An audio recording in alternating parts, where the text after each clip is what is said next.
Bonjour à tous et bienvenue sur Canal Austral. Bienvenue cette semaine, dernière semaine pour l'émission politique sur Canal Austral. Et cette semaine, ici même, Bassin Labo, dans un soleil radiant, ou bien qu'on va dire, un soleil qui nous tape un petit peu dessus, heureusement, parce que ces derniers temps, avec la pluie qui est tombée dans l'Est, on se fait un plaisir aujourd'hui d'être un petit peu au soleil. C'est pas nous qui va nous en plaindre. En tout cas, le soleil ici, on l'a ramené avec des candidats qui sont pleins de chaleur, parce que des candidats qui ont un projet, qui ont un programme et qui ont aussi une volonté d'aller de l'avant et de travailler pour la Réunion. Et pour ça, on a cet après-midi ici même Bassin Labo des candidats du département du canton, je sais plus, numéro 6. Michel sur le papier, mais il trouve pas canton numéro 6 avec David Vitry. Comment elle est, David? Très bien.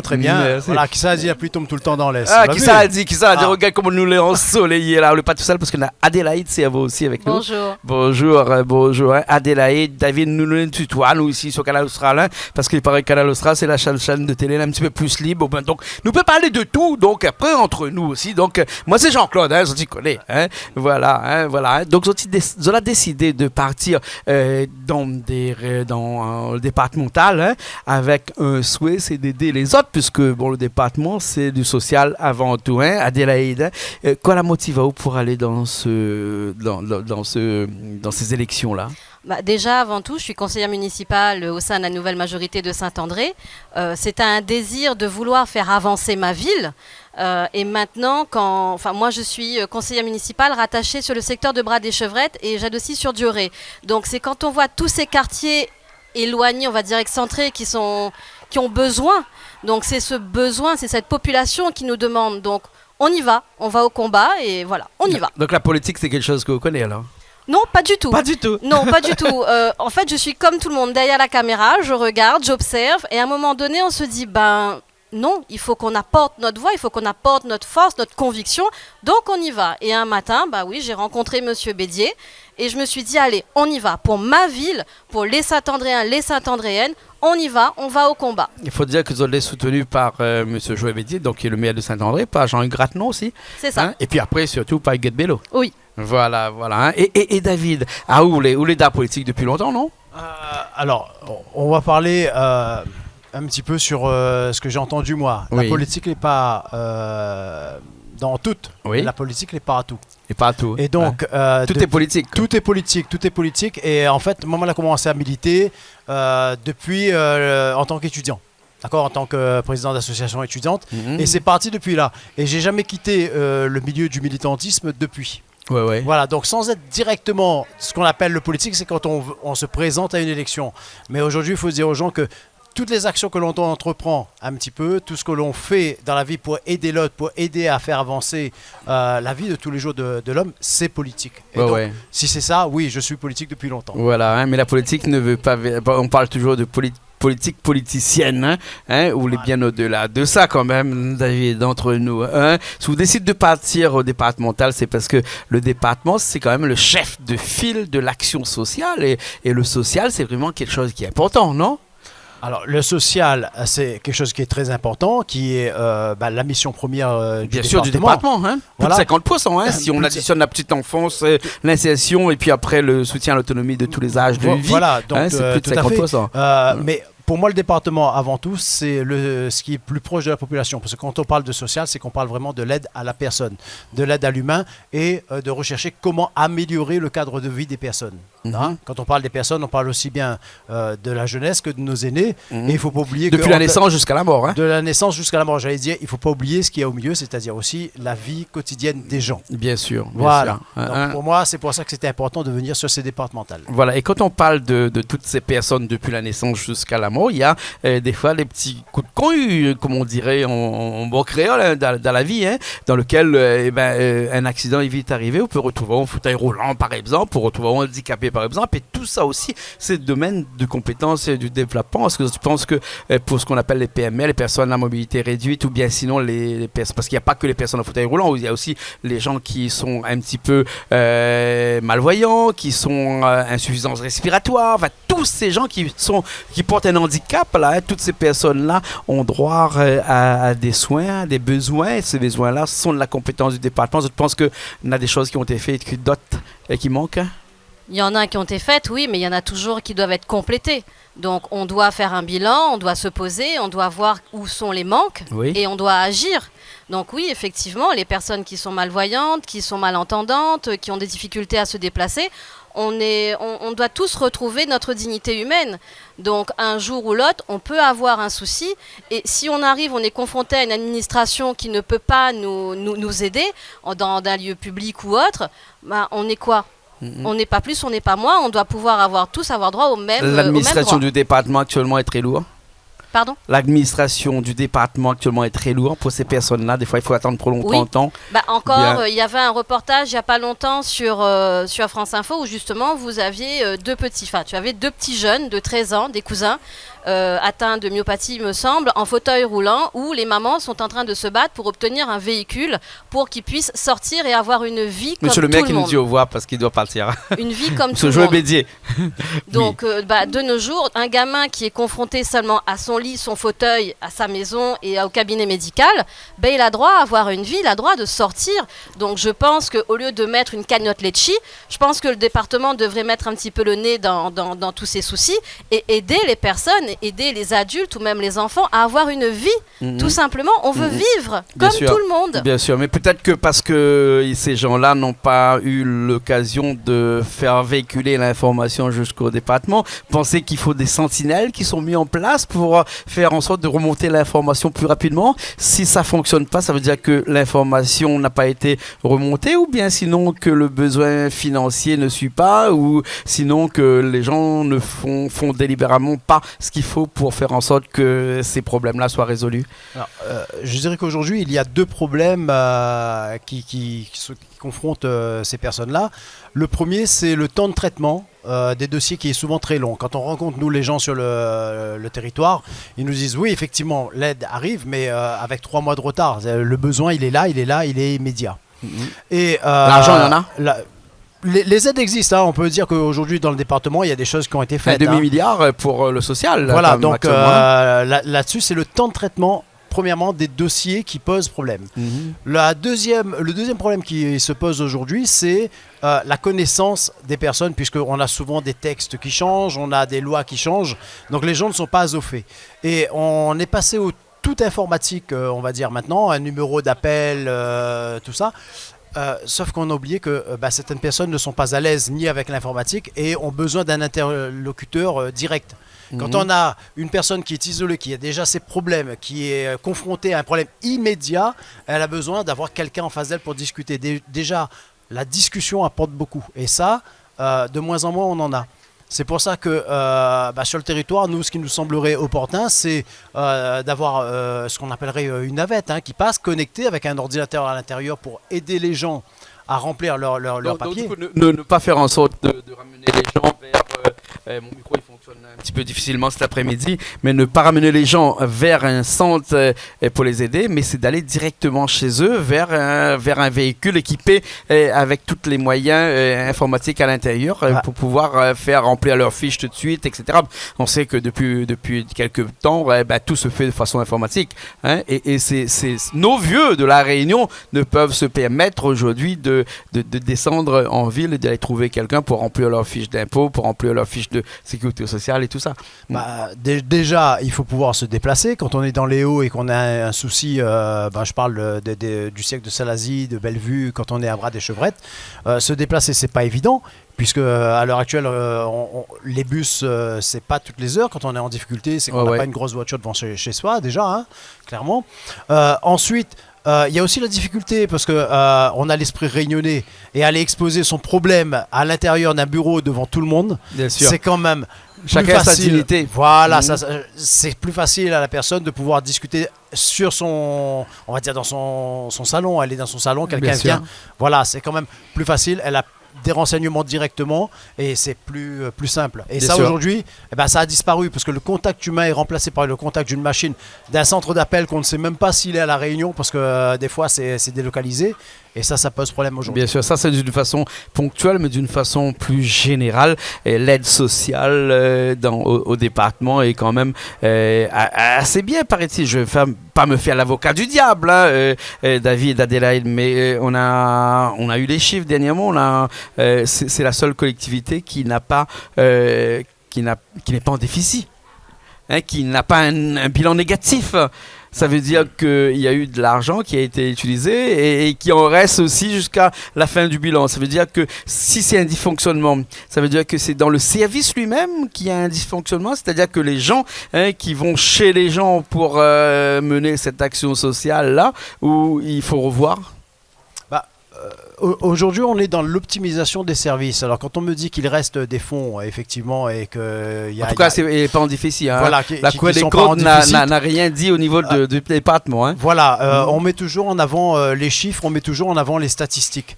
Et dans ces chiffres-là, l'humain ne ressort pas. Pour nous, l'humain ne ressort pas, le contact avec l'humain ne ressort pas. Oui, certes, aujourd'hui, on a des actions qui sont entreprises. Hein, c'est ce que j'ai dit au départ. On est conscient que le département a fait des choses. Nous, on veut aller plus loin.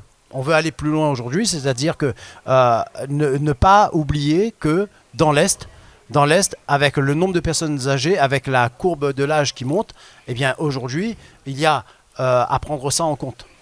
Ça en compte. Et ça... il y a des manques, il y a des choses sur lesquelles on peut progresser aujourd'hui et c'est ce que nous on propose. D'accord, et c'est pour ça que vous dites qu'à Brapano, à Salazie et à Saint-André, beaucoup d'hommes et de femmes sont engagés et déterminés à faire avancer leur territoire. Hein, et pour ça, c'est pour ça que vous avez avec vous, on l'a pas cité tout à l'heure, Annie Mlimi, hein, qui est aussi ta suppléante, et Thierry Ewaro, ton suppléant, hein, et avec des hommes comme vous.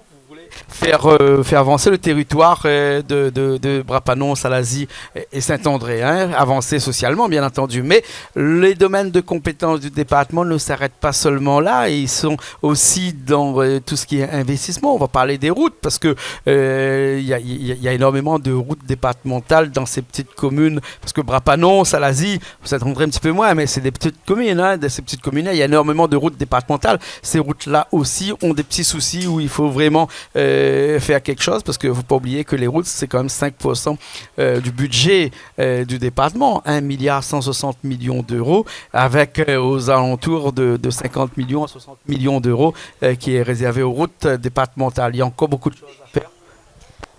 Beaucoup de choses à faire ou même compléter. Par exemple, sur le secteur de Bras-des-Chevrettes, la route départementale qui a été refaite au niveau de l'église, pour te situer. Quand on monte vers Bras-Mousseline, il y a une chose toute bête auquel on n'a pas pensé, c'est une courbe. Et après, on a Bras-Mousseline qui va tout droit. Sauf qu'à un moment donné, c'est juste un petit peu accidentogène. Oui. Donc les ingénieurs ont juste oublié de mettre un miroir. Donc on a eu des remontées. Ça coûte pas cher un miroir, hein. Ça coûte pas cher un miroir, mais visiblement ils l'ont quand même oublié. Et nous, depuis qu'on est arrivé, on a eu beaucoup de remontées au niveau des riverains et on a pu faire le nécessaire pour pouvoir poser juste un miroir. Donc oui, c'est fait, le nécessaire doit être fait, mais il faut compléter. Ah ouais. Donc il y a beaucoup d'actions qui des fois ne coûtent pas très cher, mais il faut du bon sens. Et c'est ce bon sens-là qui manque. Alors, c'est aussi du bon sens et de la projection. Aujourd'hui, sur les routes départementales, hein, je vais prendre un exemple simple qui est chez moi. C'est la route qui mène de Brapano à Rivière-du-Mât. Cette route qui, depuis ma naissance, n'a pas évolué. Et quand je parle de ne pas évoluer, c'est prendre en compte aujourd'hui les nouveaux moyens de transport. Alors, oui, on a la voiture à La Réunion, mais on voit apparaître de plus en plus Brapano, hein, ville du vélo, l'Est, ville du vélo en général, puisqu'on avait quand même un club, le VCE à Brapano, qui est toujours reconnu. Et depuis des années, on n'a ni piste cyclable, on voit apparaître actuellement des nouveaux moyens de transport, hein, la trottinette, les moyens de déplacement électriques, j'appellerais la monoroue ou la trottinette électrique. On n'a déjà pas adapté nos routes au vélo aujourd'hui. Comment rattraper déjà ce retard? et se projeter en disant voilà, il y a de nouveaux moyens de transport qui arrivent, des nouveaux moyens de transport qui sont en relation avec l'écologie, avec un petit peu le développement durable, et pourtant on ne voit rien à part des caniveaux des fois qui sont remplis d'herbe. Voilà, et je parle bien des routes départementales. Hein. Oui, bien sûr. Quand on parle des routes, forcément, on a une petite pensée pour nos agriculteurs qui doivent emprunter ces routes-là tous les jours. Hein, si on parlait un petit peu d'agriculture, parce que c'est quand même une domaine de compétence du département, l'agriculture. Hein, et ça, bon, je ne sais pas si c'est Adélaïde ou David qui peut mieux nous expliquer Déjà, un moi, petit ce peu. que je peux vous dire, c'est par rapport au constat que j'ai pu faire, effectivement, que ce soit au niveau des eaux, au niveau de l'agriculture, et on est aussi au niveau des routes. C'est vrai que ce n'est pas des routes départementales, mais à chaque fois qu'il y a de fortes pluies, on a toujours les mêmes conséquences. Vous avez des foyers, je ne dirais pas qu'ils sont inondés, mais qui ont des difficultés pour pouvoir circuler. Vous avez des gens qui vous disent « Ah ben ça fait 3 jours qu'on n'a pas pu aller chez le kiné parce que toute l'eau ruisselle au niveau dans les champs de canne ou autres. » Donc je pense qu'il faudrait non pas le faire, mais accompagner peut-être les agriculteurs sur comment faire pour que tout le monde puisse vivre ensemble en harmonie sans que un soit impacté par l'autre. Bien sûr. Donc après, ensuite, concernant l'agriculture, il y a tout à dire. Il y a même, n'allons pas trop loin, quand il y a eu le Covid, quand on a eu le confinement, on a bien vu le kilo d'oignons, le kilo de l'ail exploser. Donc je pense qu'à La Réunion, nous avons suffisamment de terres agricoles pour tenter, on va dire, une plus grande diversification, arriver peut-être à une certaine autonomie et aussi arriver à une économie circulaire. Essayer de vraiment nourrir toute la population, je dirais, réunionnaise, et pas à chaque fois importer, parce que ça nous coûte de l'argent. Oui, Tout bien nous sûr. coûte de l'argent. Bien sûr. Quand on parle d'agriculture, forcément, on peut parler de l'eau parce que imaginez que vous avez un terrain qui est aride et vous avez un agriculteur et puis vous n'avez pas de l'eau. C'est normal, il ne pourra pas produire. L'eau aussi est une domaine de compétence du département. Hein. Il y a beaucoup d'endroits où il manque de l'eau. Or, on a enlevé l'eau dans l'Est pour envoyer dans l'Ouest. C'était normal puisqu'il faut bien aider nos voisins Mais maintenant, qui nous aide? Voilà, exactement. Et surtout qui aide nos rivières, parce qu'il y a Bichic la pue, comme elle a. Hein. Voilà. Et puis comme le niveau d'eau baisse, le soleil, là on parlait de soleil tout à l'heure, le soleil il réchauffe un petit peu de l'eau, et quand il réchauffe de l'eau, le Bichic il trouve que l'eau est trop chaude et il ne monte plus. Hein. Bon, bref, l'eau est vraiment une problématique ça à la Réunion. Il y a beaucoup de choses qui doivent être mises en place, et qui ont été mises en place aussi ces derniers temps dans l'eau, mais il y a encore beaucoup de choses à faire sur l'eau. Je dirais déjà au domaine du particulier, oui, il y a beaucoup de choses à faire aussi, puisque on va pas plus loin. À Bras-Mousseline, quand vous ouvrez le robinet, à part si vous êtes adepte de l'escalade ou autre, vous allez dans les rivières pour pouvoir mettre au propre, on va dire, votre propre captage d'eau. Il n'y a pas d'eau au robinet. Et concernant tout ce qui dit agriculture, on disait basculement d'est en ouest. Nous avons même toute une force vive d'est en ouest. Il faudrait peut-être faire tout revenir, même que ce soit la manne financière, de l'autre côté vers nous. Donc, il y a un projet là départemental pour faire revenir de l'eau de l'est en l'ouest en est, hein, oui, projet Mérens. Oui, mais bon, à la base on devait aider, maintenant on doit nous aider. Donc je pense que peut-être on aurait dû de mieux se poser les questions. On n'aurait pas eu ce souci-là. Oui, bien sûr. Mais c'est vrai, pour rebondir, et je pense que David... Aujourd'hui, j'appelle ça un petit peu mettre un pansement sur une jambe de bois. C'est-à-dire qu'on traite toujours la problématique sans chercher la source. On a un territoire où il pleut 90 jours par an, on a des jours à 300 mm de pluie, toute cette eau s'écoule à la mer. Et à aucun moment, on s'est posé la question comment faire des retenues pour ces eaux. D'accord.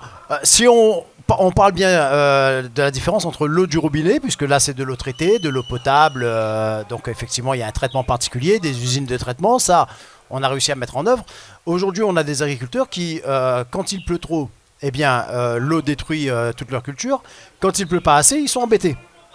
Et entre les deux, personne n'a vraiment mis en place des systèmes pour pouvoir réguler. Alors on voit bien que ça s'est fait ailleurs parce que on le voit sur d'autres territoires autres que la Réunion, qu'il y a des retenues qui permettent de limiter en temps de fort débit, de pouvoir alimenter les canaux lorsque le débit baisse. À la Réunion, rien n'a été fait. Et aujourd'hui on se retrouve avec des agriculteurs qui sont obligés de payer de l'eau de robinet, de l'eau potable pour arroser la plantation. C'est une hérésie, moi je Bien dis sûr. dans l'Est. Bien sûr, bien sûr. Il nous reste 2 minutes, Richard vient me dire là, juste pour parler en moins d'une minute d'un phénomène qui est un petit peu bizarre, parce que le département a aussi une compétence qui est la culture, pas la culture en termes d'agriculture, la culture, vraiment, je parle des artistes, je parle des gens qui font beaucoup de sujets au niveau de la culture, et il n'y a pas grand-chose, 1% seulement est alloué à la culture. Pensez qu'il y a un coup de poing, un coup de pied à donner dans cette fourmilière-là pour faire en sorte que la culture émerge un petit peu au sein du département? Bah oui, totalement. À La Réunion, on va observer une fuite de cerveau. Les gens vont partir ailleurs. Ils vont développer leur art ailleurs. Donc je pense qu'il y a moyen de pouvoir ramener tout ça. Quand on voit une ville, par exemple, comme Saint-André, on a effectivement l'école de musique, mais on n'a rien d'autre. On n'a rien d'autre. On a des associations qui essayent de faire de développer au niveau des quartiers. Donc je pense que le département doit donner un coup de pouce à tous ces jeunes, à tous ces quartiers, et de dire vous êtes là, on va vous donner les moyens, vous allez pouvoir exister au travers de vos quartiers, au travers de La Réunion et au travers de la France même. Un peuple ne peut vivre sans culture, disait un grand philosophe. Et si avec 1% on pense qu'un peuple peut vivre, il faudrait peut-être... là où je parle un petit peu pour nous qui sommes dans la culture ici chez Canal Austral. En tout cas, il ne nous reste plus grand-chose, David. Juste dire à toutes les personnes qui vont voter le 20 juin. L'absentéisme est vraiment un fléau ici. Qu'est-ce qu'il faudrait faire pour y remédier? L'absentéisme est déjà dû, je dirais, à nos prédécesseurs en politique. C'est-à-dire qu'aujourd'hui, c'est pas à travers les actions qu'ils doivent être jugés. Et que s'il y a un déficit aujourd'hui de vote, c'est eux qui sont en cause. Ouais. Voilà. Donc, le 20 juin, il faut y aller. Le 20 juin, je dirais, il faut donner un coup de balai. Il faut donner un coup de balai, redonner un renouveau à cette politique dans l'Est. Et comme on parlait tout à l'heure d'écotourisme, de culture et tout, c'est un ensemble que l'on souhaite aujourd'hui mettre en avant, puisqu'on ne peut pas dissocier ça du développement de l'Est. C'est un groupe, c'est un groupement, c'est globalement que l'on veut faire avancer l'Est aujourd'hui. D'accord. Alors, il faut aller voter le 20 ? Oh oui. Oh oui, en tout cas, merci beaucoup. Nous arrivons à la fin de cette émission. Merci beaucoup. Nous étions avec Adélaïde Cerveau, avec Vitry David, avec aussi les autres suppléants, qui est Thierry Waro et puis Annie Mlimi. Après, dans Saint-André, combien? Saint-André 3. Saint-André 3, canton 6. Voilà, merci beaucoup. Vous les soutenir. Nous rappelle par Huguette Bello, par Joël Bédier, Jean-Hugues Racnon aussi. Merci bien. Merci à vous. Merci et nous nous retrouvons la semaine prochaine pour une autre émission, peut-être pas politique, en tout cas culturelle sur Canal Austral.